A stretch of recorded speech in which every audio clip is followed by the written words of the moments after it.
Welcome to Soul Searchers. I'm Ricky. And I'm Brian. And today we're here at the property of the Tennessee Children's Home, located in Spring Hill, Tennessee. We're going to bring you the history of Ferguson Hall.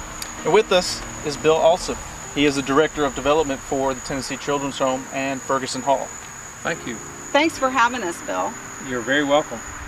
So Bill, I have to say, as I was driving into the property, I noticed the placard over here that mentions Van Dorn. Why don't you tell us a little bit about what that placard represents? That placard represents the fact that General Earl Van Dorn was a Confederate general that was placed here by the Confederate Army to sort of head off some of the Union activities, and while he was here in Spring Hill, he became romantically involved with another man's wife, and the other man murdered him in our house.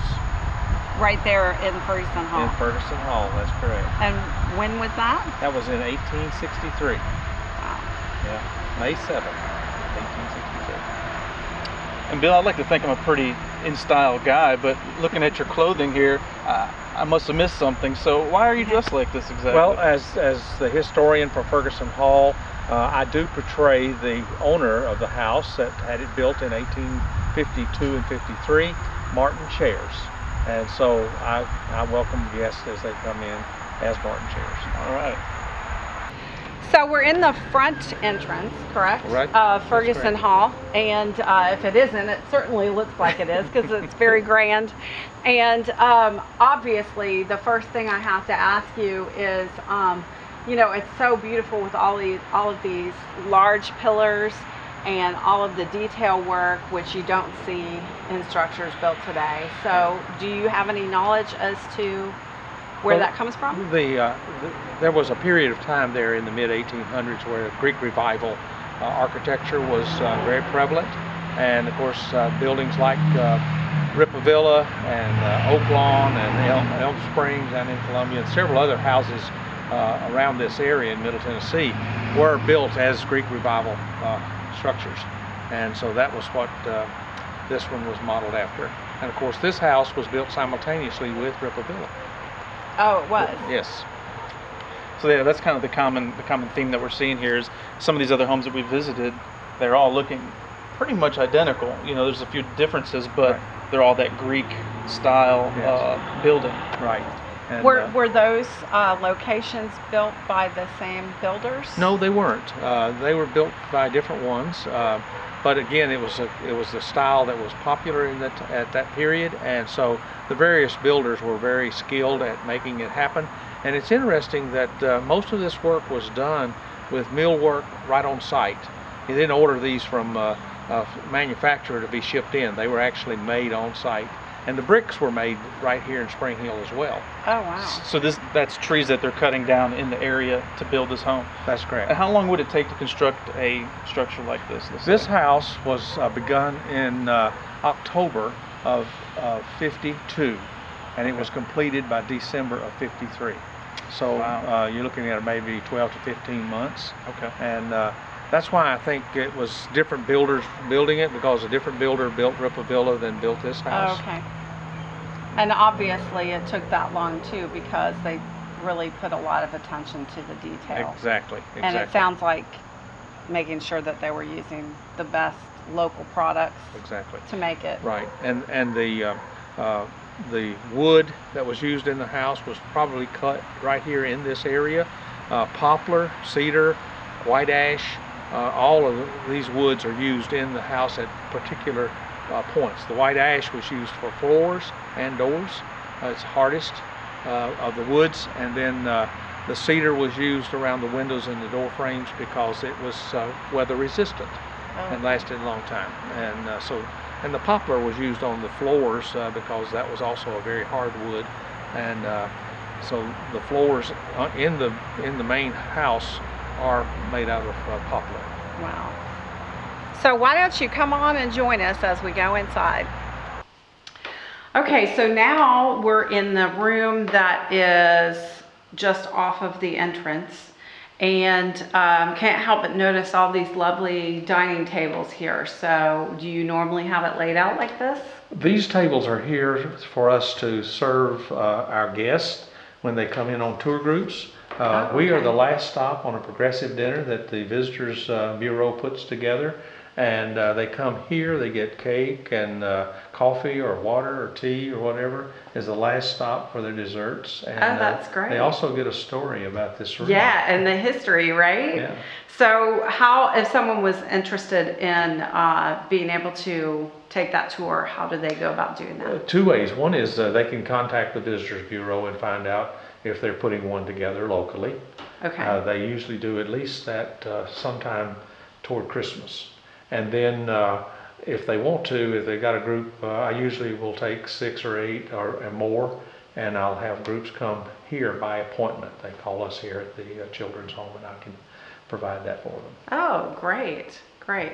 Okay, so now getting on to the history, especially of this particular room, has quite a bit of historic story behind it, correct? Yes, that is true. And that relates mostly back to Van Dorn, which we were speaking of earlier with the plaque in the front entrance. Yes, this room was the room that he was living in. He first came to Spring Hill when they positioned him here in Middle Tennessee. They first came to Spring Hill, stayed at White Hall, which is down here off of Duplex, and that's when the affair started between the General and Jessie McKissick Peters. And she happened to live in a house that looked just like that. That's a painting of the house right over here on the wall. Oh, okay. That's the Peters house. And she lived over there, and that house sat about a half a mile behind the house here. Behind this house. Okay, and it's still there? No, it burned back in the 1950s, so it's no longer there.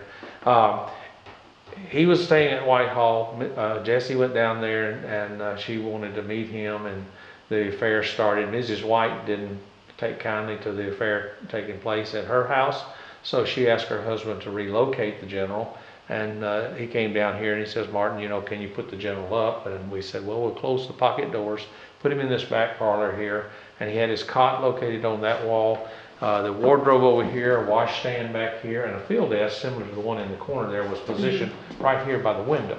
And he also had chairs that were lined up here, about 10 chairs for his officers to come in. He'd brief his staff here.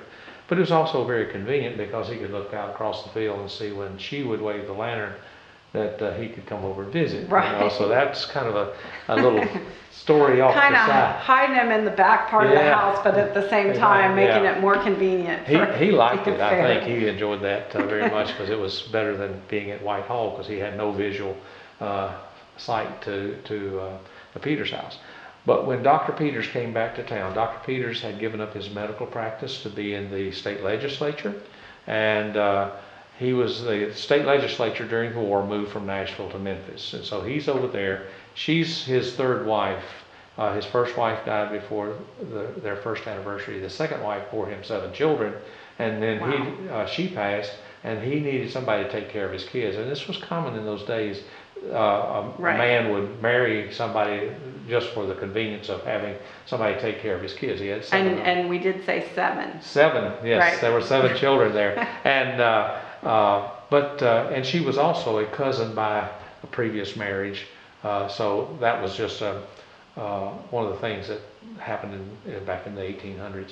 But when he came back to town, Mrs. White made sure that he knew that the General and Jessie had been inappropriate. And so he told Miss Jessie he was going to Chevyville for some business. He'd be back in 3 days. Well, the next night he steps up on the porch. The General is already over there, and there's a confrontation, and everybody pretty much agrees that the doctor told the General, "You show up over here again, I'll blow your brains out."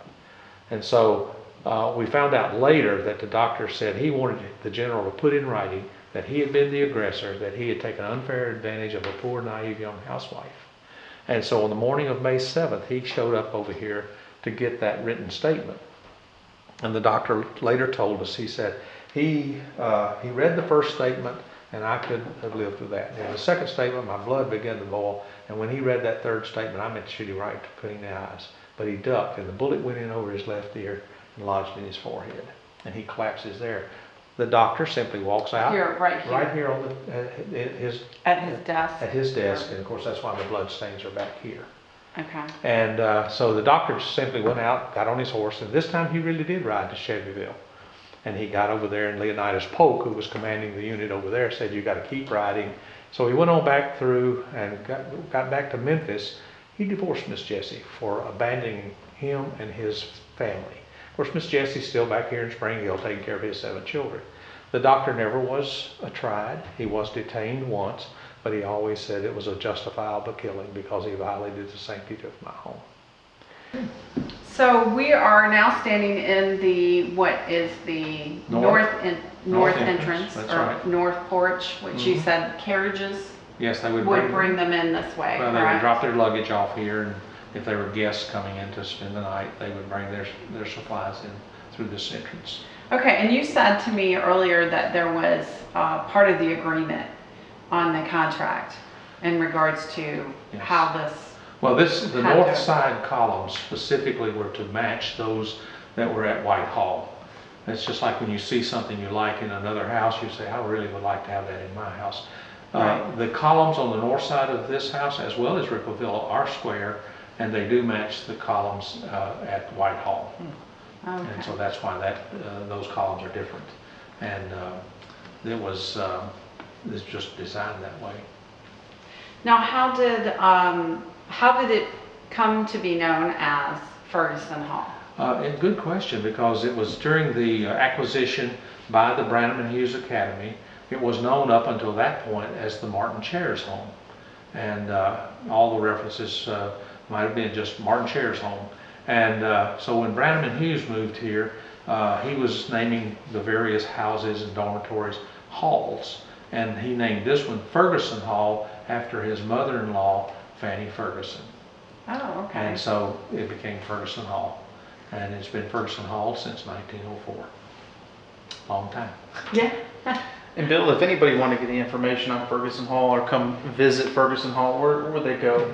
Well, you can Google Ferguson Hall. Okay. You can go to the Visitors Bureau website, and they have some information there. And as I've mentioned before, I've tried to get them to correct the Dr. Haddock story, but that's not. They may find it says Dr. Haddock had a house built, but as we go through there, there's some pretty good information there.